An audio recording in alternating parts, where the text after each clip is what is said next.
In this episode, I speak to Catherine Cantey about the Introverted Maverick Leader. Catherine shares how you can be an introverted maverick leader and yet be very effective. I explode the myth that only extroverts can be maverick leaders and how introverted maverick leaders are just not the same as introverted leaders. We discuss how introverts can become introverted maverick leaders and the need for introverts to stop apologising. We also look at how an effectively timed pattern interrupt can shift negative mindsets. Catherine also shares how to ensure that you are heard when you speak. This is a fun and enlightening conversation. Before we begin our conversation, here is a quick shout out to the pathologically curious. Check out the Maverick Paradox magazine. It's a digital magazine written by Mavericks for business owners and professionals. You can find the magazine at themaverickparadox.com. The magazine's aim is to provoke maverick leadership everywhere. Welcome to the Maverick Paradox podcast, where we explore what it is to be a maverick and discover effective modes of leadership. I am Judith Germain, and my mission is to propel the maverick mindset into a world where character and integrity will ultimately have a higher premium than personality and bureaucracy. So thank you for joining me on this journey. If you would like to continue with me, then please subscribe to my podcast on iTunes, Stitcher, or one of the other popular podcast platforms. And today our guest is Catherine Cantey. Hi, Catherine. Hi, Judith. Thank you so much for having me. No worries. And how are you today? I am doing great. How are you? I'm good, actually. I'm having a good day. I'll be a radio host soon, so I'll have to sit and plan how I'm going to do the radio show. So it's kind of exciting trying to work it all out. That is exciting. You should be a master at the radio since you've been doing the podcast for so long and so many different types of communication. Thank you. Yeah, it's just that I do like sort of innovating, so it's fun. It's fun. It is fun. So, Catherine, tell us about you. Thank you for asking. Yes, so I've been in banking for 20 prior years to all of this and helped other people grow their business.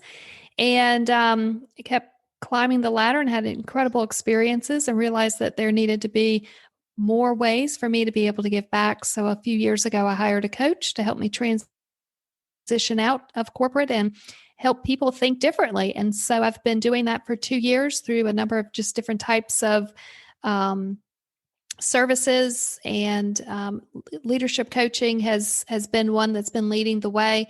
And what I'm learning as we're talking about kind of adapting, what I'm learning as 2 years out is I need to encompass more of my prior work and prior best practices to continue to give and pay it forward. And so the leadership was just kind of the first stepping stone. And I see more best practices coming to table just to be able to continue to share and help other people begin to adapt and grow their business. Thank you. So tell me, what's driving you to do that? I think it's my natural curiosity. I tend to find things that hit home with me, and I'm just curious. And I've always leaned into things when there was an interest there, and trying to figure out how to navigate corporate America in an effective way and in a helpful way led me to the leadership coaching piece and just reading a lot of books. And as you read them, there's a lot of answers that we're all trying to find, and they're in the books. And so if we keep picking them up and keep listening to podcasts and reading magazines and educating ourselves, we're bound to find things that interest us. And then if we can take that and teach other people, because, everybody receives information in different ways. And so it's okay for us to repeat what other people are doing because they may be able to connect with it that next time. And I think just leaning into that curiosity and being able to share is part of what I've always done, whether I was in corporate or now that I'm on my own. Thank you. Yeah, Maverick leaders are pathologically curious. Mm. So I can totally understand the curiosity. And if you're looking for another book, there's always mine. I love it. I love it. Yes, I love a good book. So I'm definitely going to pick yours up. I cannot wait. Yeah, it's the Maverick Paradox, the secret power behind successful leaders. Just so that you know. But anyway, I understand that you are trying to save rural communities. So explain to me what that means and what are you doing? Yes. So for the past 7 years, I actually went out and supported rural communities working for an agriculture bank. And it's a bank that only provides lending to small communities and to folks that are in farming. And as I traveled around to these communities, I realized there's incredible talent that are quietly hidden in some of these rural communities. And as I went out there to support them, sit in their boardrooms, climb up in the tractors, and learn about their business and how we could better provide services and solutions to them, I began to realize that not everybody has broadband. And as I continue to share this story with others around the world, they're shocked that not everybody has reliable broadband. It's a misconception that everyone has 5G and we're flying through the world, and it just doesn't work like that. So I like to start small. I like to create small wins. And one opportunity came up, and I was told it was like catching a unicorn, but we chased the unicorn and we caught it. And it was a small win that we were able to bring home to my community here in America, in South Carolina. And I live in a rural community. So being able to bring broadband funding from public and private partners into our rural community has been a win-win for the private business and also just the community as a whole, to agriculture, to telecommunication or telemedicine, to furthering educations for parents that want to work at home and workforce development. And it's been pretty amazing to kind of see this thing unravel. So it's been fun. That sounds like a massive endeavor. So what made you decided to do that and other people not? I guess I'm just that crazy person that continues to follow up. And they call me other people have just described me as being tenacious and just consistently showing up. And I just put reminders on my calendar, and it's just a time management thing. Remember to reach out to Judith about the podcast. I want to learn more about the Maverick Paradox, or I want to learn more about broadband. So like, what's the next step? What's the next hurdle? And just putting prompts within my email or prompts within my calendar. And at the end of the day, just saying, did I do something that was going to help drive forward one small bit of change? And, by challenging myself to know at 4:00, all I did was answer emails, and that is not helping me. I need to have a real conversation. I need to book an appointment. I need to actually get something over the line, and just being very conscious of being able to make sure that our actions are focused on the results that we want to get has allowed me to lean into the broadband aspect. And the broadband aspect and trying to help close that gap, this was not something that I did by myself. I was just the quiet person in the background that kept reminding folks to meet and reminding folks, friendly touch base and just say, okay, so we did what we needed to do last week. So where do we go next? And just staying curious and keep following up and being, I suppose, tenacious and not giving up quite so easily. So all those things came together. There are incredibly talented teams that are truly the people that made it happen. I was just that person that just kept following up to make sure we dotted that I and crossed the T. And if we needed people from the community, that's fine. Tell me when and where. We'll find them. We'll get them there. And it's you follow your curiosity just like a maverick would do. Are you underselling yourself though? Because to create a 12.1 million public-private partnership to make that happen sounds a little bit more than just following up. It is. And so, I had, the first meeting that we had as a community, I was pretty, apprehensive going into it. You know, the nerves are going, I'm excited, but I'm also nervous. And so similar energies are flowing. And I knew that, just like you talked about your radio show, you need to have a script ahead of time. So I prepared what my talking points are going to be. And yeah, sometimes I show up to meetings and I do read from notes because I want to make sure I stay focused, because everybody's time is so valuable. And that meeting that we had, I leaned on a lot of people in the community and asked for them to show up as a favor, and to be able to lean in to their curiosity and to answer one question.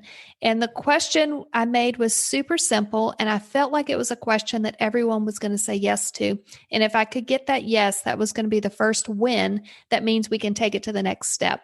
And so that question, when I had the school district administrators in there, when I had the medical community in there, the agriculture in there, the politicians were in there, workforce development was in there, you know, the simple question was, do we need reliable broadband for our community's future? And then I just stayed quiet and I waited for them to respond. And it was unanimous. It was a yes.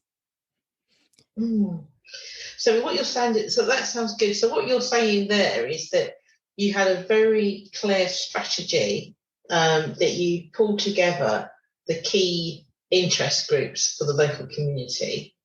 You tried to get them behind one question that would lead to a yes, so that the next step could be moved forward, and that you pulled on your own network and your ability to influence to make it happen.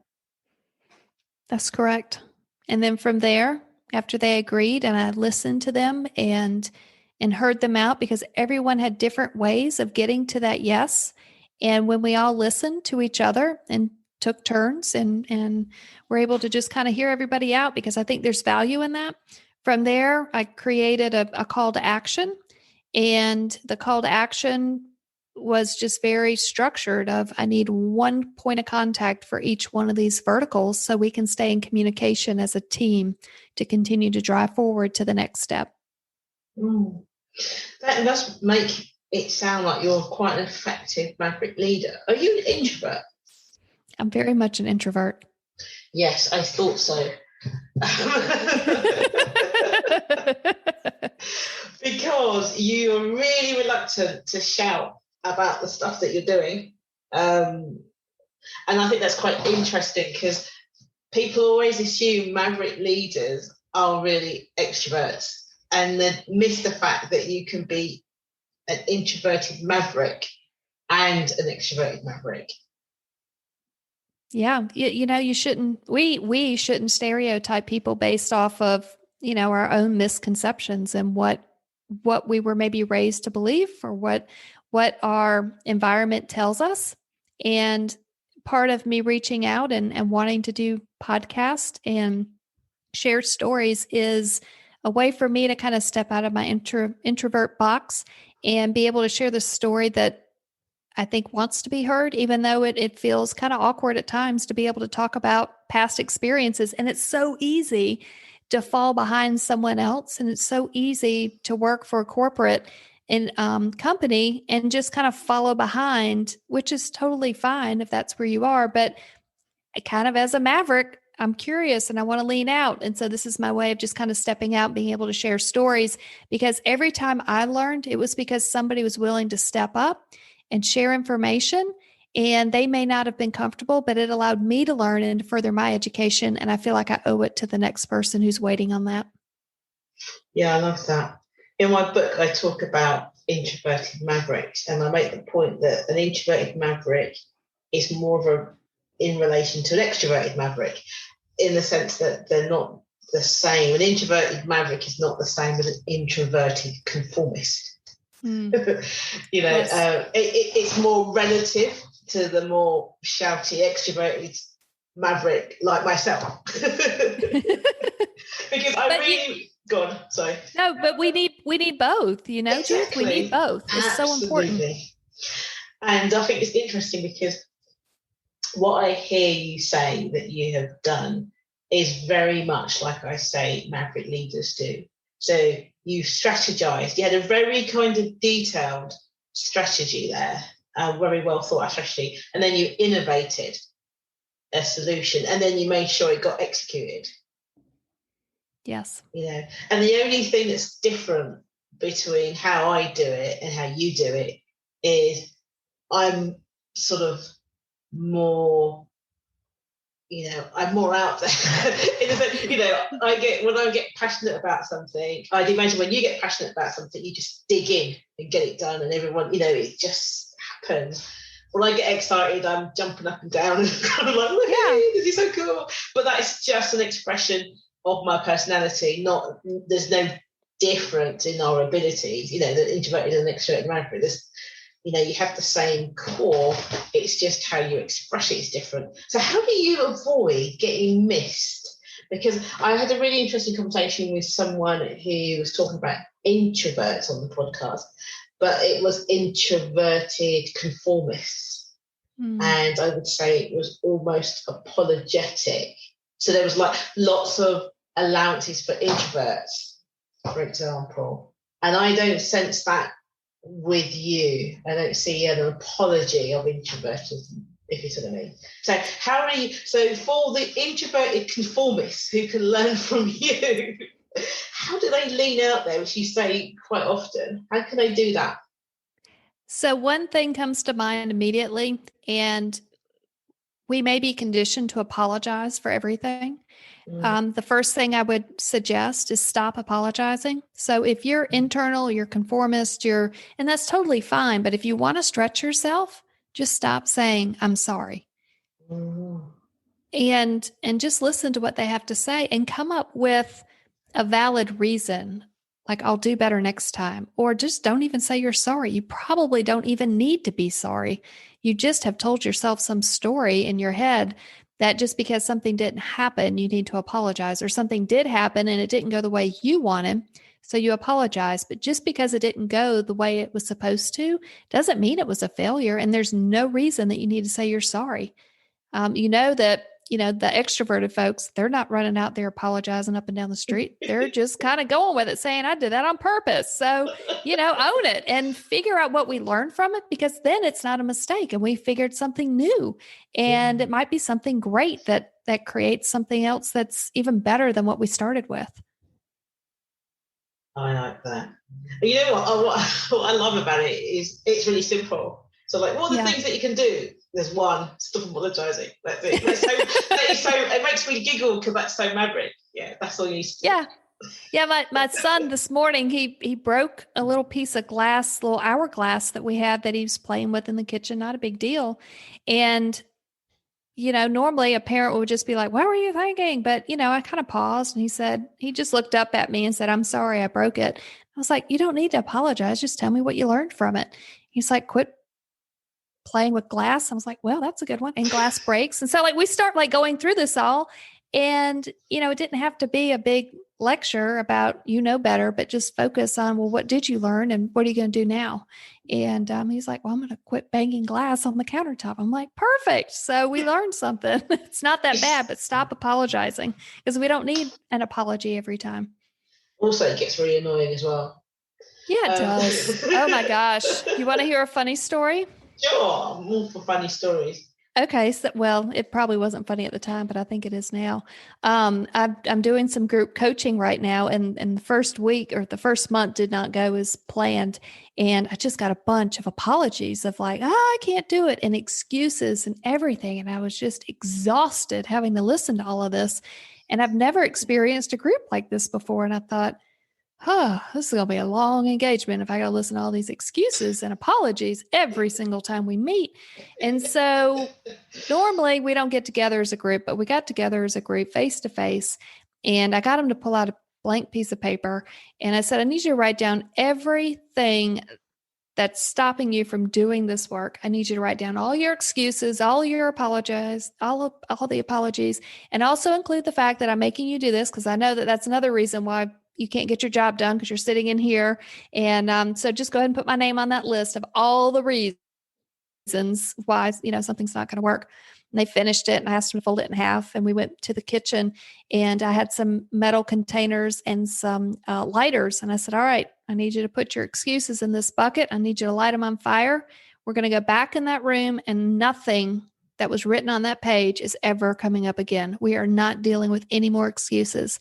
And we're going to dive into this. We're going to move forward. We're going to build people up, and we're going to move on. And sometimes you got to call people out on it. And I ask for feedback at the end of the meeting, written feedback, so I can keep critiquing things. And the responses were, thanks for calling us out. We were kind of, making excuses along the way. And it's good to have a fresh start and start over again. So I think I probably got a mark for being in a little bit of a crazy side for having them write things down and burn it up. But I just thought we needed a reset, and we just don't need to keep saying we're sorry all the time. Be done with it and move on.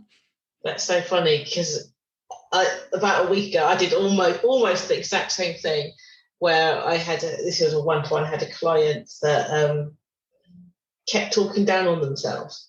Mm-hmm. And at the end, not at the end of the session, but at the end of what I thought was an appropriate point, I said, look, stop.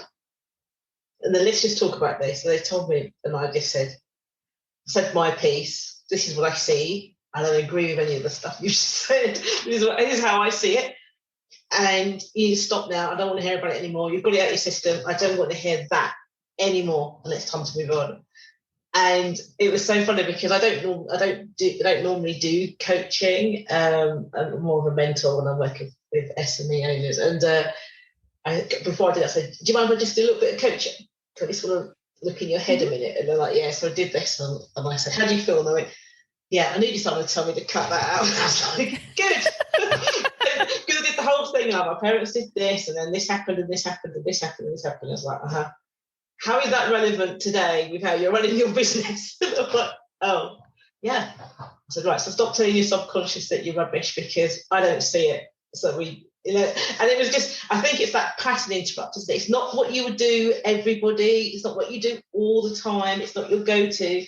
But sometimes you with somebody or a group of people, and you have to do, like what you did with the burning, you have to do a pattern interrupt to shift into something else. And I think that's where the skill comes, knowing which pattern interrupt and at what time.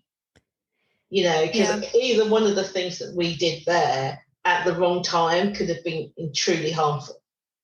Yes. And I debated on it. I've kind of, I think there's a lot of just being able to sit quietly and think about things.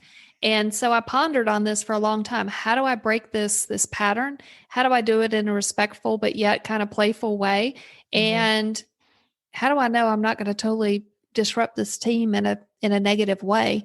And just kind of coming up with these ideas, brainstorming, and then sitting on it for a week and say, gosh, like my intuition is still telling me we got to do something. I feel like this is going to be enough, but not too much. And then just go on with it. So that was nothing I'd ever done before. But then again, I do a lot of stuff I've never done before. Yes. Don't let anyone ever tell you you're not a maverick. You so clearly are. I'm adding that to my list. Thank you so much. Yeah, you said you are social. If you read my book, you'll see what I mean. But you are a socialized maverick for sure. And it sounds like you're a good Maverick leader to boot as well. I think that's just so funny that we're bonding on our maverickism. Why not? It's fun. So how do you make sure that you're heard? I got a lot of different ways, I suppose, techniques of doing that. And I think tailoring is the first and most important, and tailor it to your audience. And your audience, gosh, there's so many different ways you can take this. First, tailor it to your audience. Understand who it is that you're speaking with and what kind of idea it is you're trying to get across. When you're at a boardroom and you want to be heard, that's one way. When you're in a one-on-one conversation, that's a different way. When I was in banking for a number of years, if I wanted my point to get across, we're probably using acronyms just to be able to show that I'm at that level with them. And, so you think about that. I think, if I had to think of one way to get your point across, and this is what I've been doing more and more with some smaller conversations, meaning just one-on-one and not huge groups. But one-on-one is, I hate saying this, but just asking permission before you change that topic. Ask permission. So it gives the kind of that illusion the other person is in charge, and just say, I have some new ideas that we haven't explored yet. Are you willing to listen to that? And I've used this in my past, in my career, and it's told me so much about the other person. Mm-hmm. So I did this in my past career to banking, in my beginning banking days. And I said, I've got some ideas that I can add to this discussion, because I wanted to be heard, because when we just blurt out ideas, we lose it. We lose credit for it. Somebody else is going to hear it because maybe they were speaking over you. Somebody else then reiterates it. They get credit for it. And you're like, wait a minute. That was my idea. Do you ever call out when people do that? Because I know it's very common with women. No, I love all your podcasts talking about that stuff. So I'm the one that sits at the table and says, wait, guys, I just said that. You're so mean. And then, so you got the quiet introvert here, and I'm not afraid to speak up and say, no, I just talked about that. And when that stuff happens repeatedly, I'll go into a meeting and I'll tell other people I got their back and they'll have my back. And if we hear something, we role play before we go into that meeting, and we'll say, look, Judith, when you talk about, whatever this thing is that you want to talk about, I'm going to say, and Judith said XYZ, and I'll reiterate it that way. And so we strategize before we even go into some of these meetings. Yeah. When I was in that bigger setting, and the stuff works. And when you find those 2 or 3 people that have your back in the meeting, and you also are supporting them, saying, yes, Judith, that is a great idea. And I think XYZ, it's giving credit to that person. And it's also teaching people how to communicate within a meeting. And if you do it enough, they begin to kind of follow suit, and you begin to see a small shift. Yeah. If it's a good environment and they're open for that kind of, I love engagement. that. It's that quietness, isn't it? It's like, what I think is funny, and is if someone does that and then tells you the thing that you just said, they're educating you on the thing you have literally just said. So you're like, here's this idea, we should do this, and then they go, no, or whatever, and then they repeat the thing, and everyone goes, that's a great idea, and you go, you got this look on your face, it's like, did that just happen? And then they look at you and they go, let me explain, Jude, this is what she meant when she said that, or what he meant. And you're like, I know, I just said that. Yeah. But I think part of that, as you say, comes from being able to read the room. Yes. Know whether you say it the way that you say it in a much more assertive way, depending on the circumstance. Because there's quite a lot that's going on, isn't it, in terms of that dynamic between not just the individuals, but when there's a group dynamic going on, because you've got that whole culture thing and everything that's happening, to be able to decide which is the best response. Because quite often you have to do it in the moment because the conversation moves on. It's hard to explain. I kind of think of it like breathing, when you're in the room, and if you're fully just engaged, not on your phone, not on your computer, not doing who knows what, when you're engaged and you watch the people around the table, you can learn so much more than what is just being said. And you can figure out who you need to work with, to bring along if this is a project that you're trying to lead. You can support people and kind of give them attaboys in that environment that's going to make your life easier later. I know a lot of times, I learned this from some of my older mentors, was just watch. They don't even know they're doing it. They've been doing it for so long. Yeah. But they would come in a room and be like, man, Judith did a great job. She really closed that deal. She's got them starting next week, da, da, da, da. And this person would always cheer on the other person. And they did it naturally, but it got buy-in for the next opportunity that something came up, because he just sung Judith's praises. And now it's just going to be that much easier to go work with Judith next time, because you spoke so highly of her and everything that she was doing. And I learned that from my mentors. They just built other people up, and that made it fun and made you want to go do it again. Yeah, I mean, to work in an environment that's not toxic is the best for everybody else.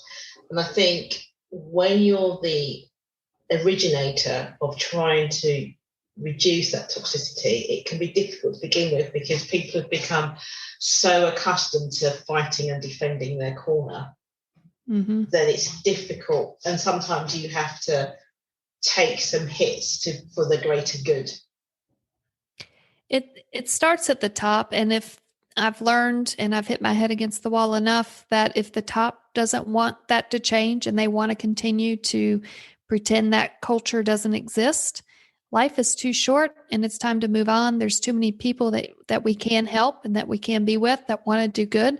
And when you cut loose of that bad behavior or that bad culture or that toxicness, there's so much goodness out there that we can really start running instead of feeling like we're crawling and barely walking at times, because you find the people that are ready for the transformation and you help them, and you can go so much farther and totally not walk away with a headache and have fun at the same time when you find the right people. So at times it took me too long to figure out it was just time to move on when I saw the toxicness or I saw things that just weren't going the way that I think they should have. And takes me a while to kind of figure it out and be like, well, it's been fun, but I think it's time. So to anybody in that toxic environment, there's so many other better options out there. People are waiting on you. And I would encourage you to lean into the curiosity to see what else is out there.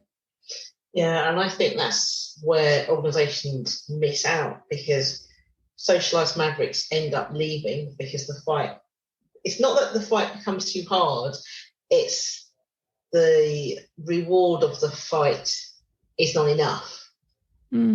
So you might as well walk off and go somewhere else. And it's such a, I wrote about this in my book, such a drain on the organization, because when the socialized mavericks in situ, they kind of translate the company mission and the values, and they give their reputation to it. So their employees and the people around them are drawn to them, and then they can, get on and do what's required. And then when that socialized maverick leaves, especially if they leave because they haven't been treated well, it has quite a knock-on effect to the rest of the team.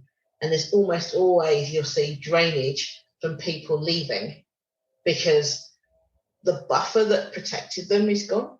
And the organisation hasn't realised that the Maverick has quietly gone around and created networks so that they can, legitimately cut corners, because they know, she's the person to phone up to get this done quicker, and he's the guy that can sign this off faster. And when you go, none of those kind of connections remain. So things become harder and more difficult, and I think the company misses out. And it could easily have been dealt with, because socialised mavericks don't really want much. They just want recognition and autonomy and an environment that has integrity, and that's probably about it. Don't you love the simplicity of it and the rest? and we all want to make it like it's super complex, but I love the simplicity of the whole thing, because nobody's got time for anything else. We just need good, simple solutions, and you nailed it right there. I'm going to play it back and write it down, because I thought, wow, I quite like that. Yes. I made it up as we were talking, but it makes sense. You know what I'm thinking? I am thinking that you must totally surprise people. Yes. I've probably more than one occasion I surprise people. Is that fun? It's fun. It's I'm learning more about myself. I'm kind of taking a step back and just kind of reflecting on what I want to do next, and where are we going next. And I was working with a lady, and she just said that's part of who you are, is you've got this shock, I guess, value that's in you that maybe just speaking the truth, or maybe coming up with a creative idea. Maybe just to simplify things, and they kind of step back and go, oh, I hadn't thought about that. But that shock is there, and surprise is there. And it's just part of who I am. So I embrace it. And when I need to go ask people to burn up excuses, that little bit of shock is there, but it delivers home what we were looking for. So I think every once in a while we need a little bit of shock, and I just need to follow my intuition and keep using it when it's needed. Yeah, I'm guessing that it's not a shock about your competence, but I think the shock was probably is if they come across something that's against your principles or you think it's unfair. I think they're probably surprised at your reaction to it. Yeah, I'm trying to think of an example, but I just I was speaking with a gentleman not too long ago, and we had a very lengthy conversation about this 20-year business that he has, and it's growing. And he talked for 20 minutes, and I asked if I could kind of reiterate back what I heard, and I did it in less than 5 minutes and clearly, concisely put down bullet points of exactly what he was trying to do and where he's going next. And he said, wow, I've talked to a lot of people and nobody has been able to throw back at me what I said in 45 minutes back in a 5-minute recap. And it actually sounds better than what I was telling you in the first place. That is something, yeah, that's brilliant. Yeah. So I guess that is a version of shock, even something that just happened. Because I think that's natural with Maverick leaders, actually, from what I see, is that because when they're listening to somebody else, there's no noise in their head. So they're not filtering it through your thought. How do I feel about this? What do I think? Would I do it differently? It's just 100% listening to the individual, but also picking up all the other things, the micro expressions, the body language, the tone of the voice. Everything is kind of collaborative. So you're listening and calibrating, on what's going on in the conversation. And you're so good at taking the complex and making it really simple because, that's what Maverick leaders do. They narrate the story for other people. So it makes, and I think in some respects, I think that annoys people sometimes, especially in a corporate environment, when you go, all right, so what you really mean, you just want us to do this. And it's like, as you said, but I'll be talking for an hour and you've got it down to 2 sentences. And now it makes me uncomfortable. Because I think sometimes people quite like the idea that what they're dealing with is really complex. And it's annoying when somebody makes it much more simple. I think I've been called annoying, Judith. So I think that's safe to say, yeah. You must be my sister on the other side of the pond. Twins. Yeah, yes, we are twins. I'll have to fly over the pond and come visit so we can reunite. It is so funny. It's so funny to see that. And I just think one of the things with leadership is that introverts, whether you're an introverted mavericks are harder to ignore because you'll still stand on principle and you still point out, you've got no clothes on. So don't tell me you're dressed up in a tux because you're naked. Feels like, whereas introverted conformists wouldn't necessarily do that. I'm wondering whether, just thinking out loud, introverted conformists are more self-critical than introverted mavericks. What do you think? All right, ask the question one more time.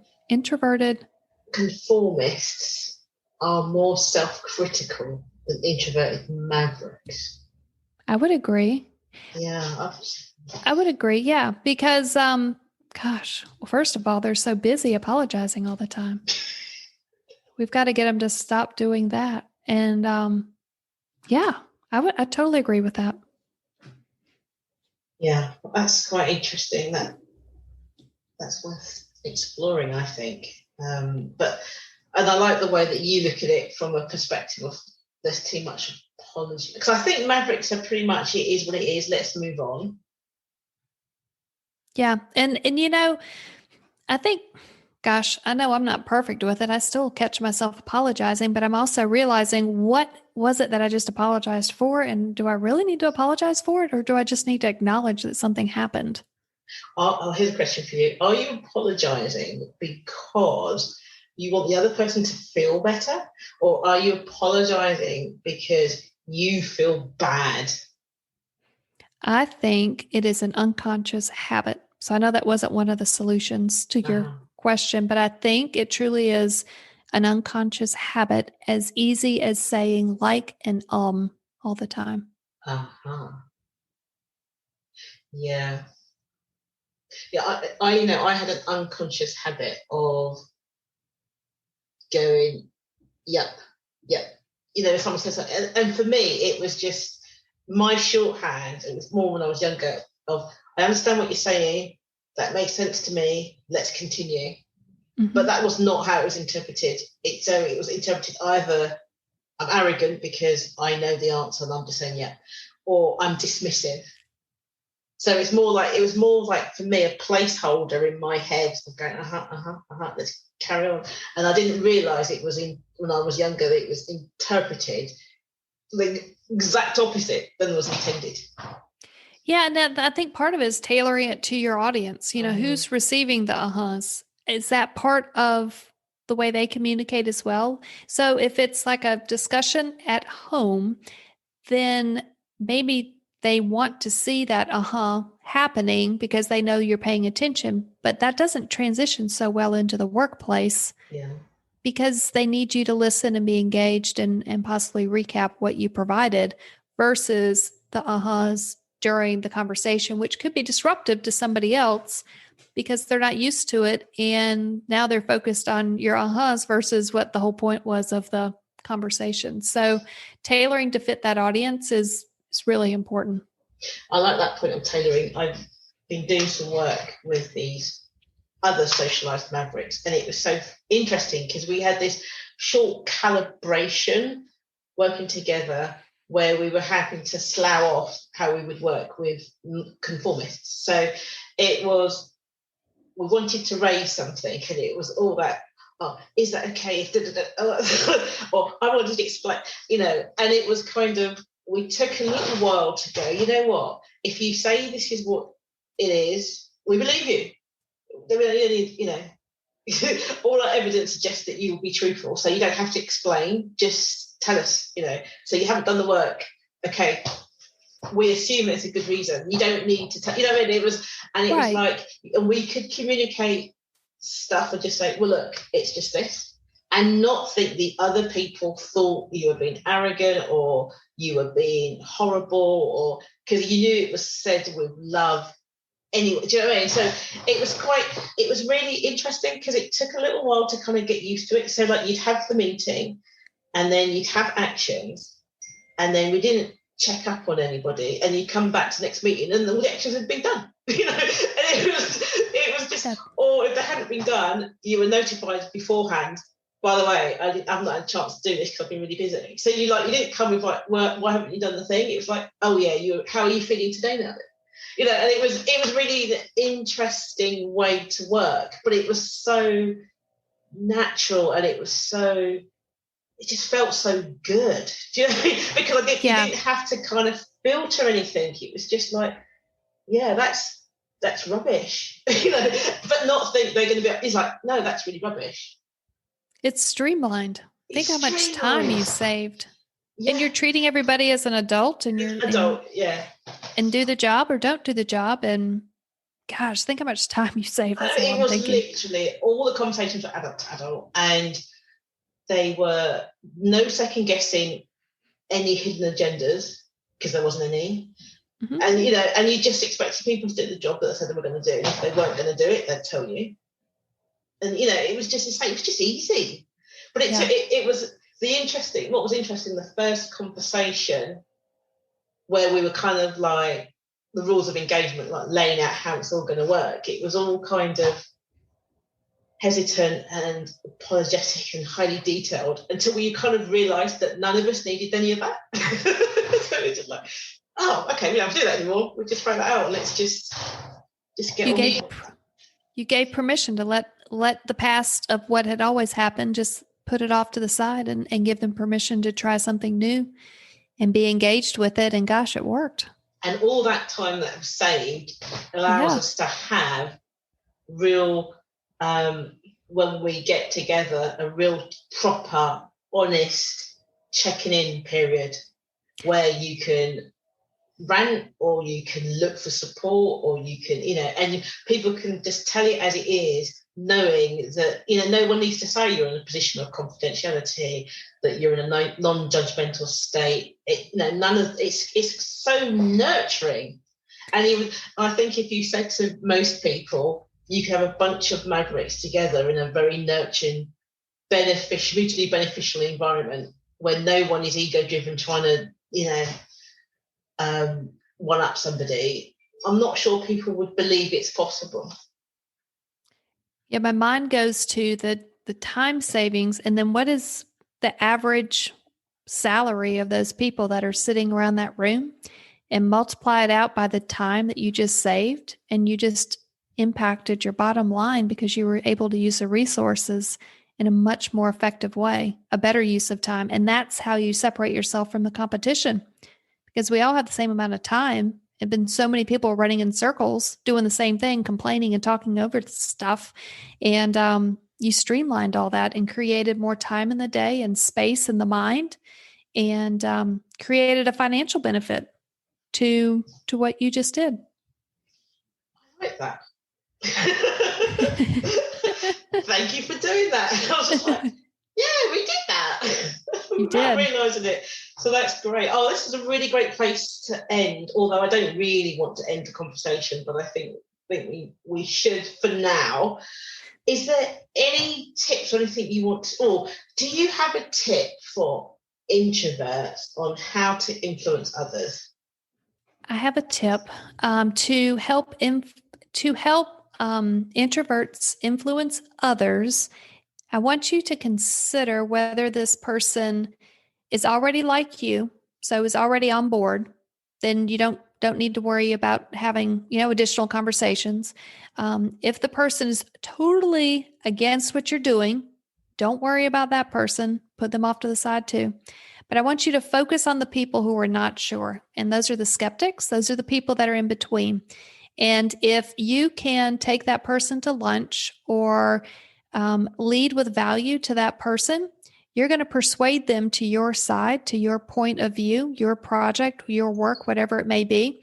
And you're going to be able to create a bigger impact and a better return on your time, because now the person who is always going to resist will always resist you. And we can't dwell on that.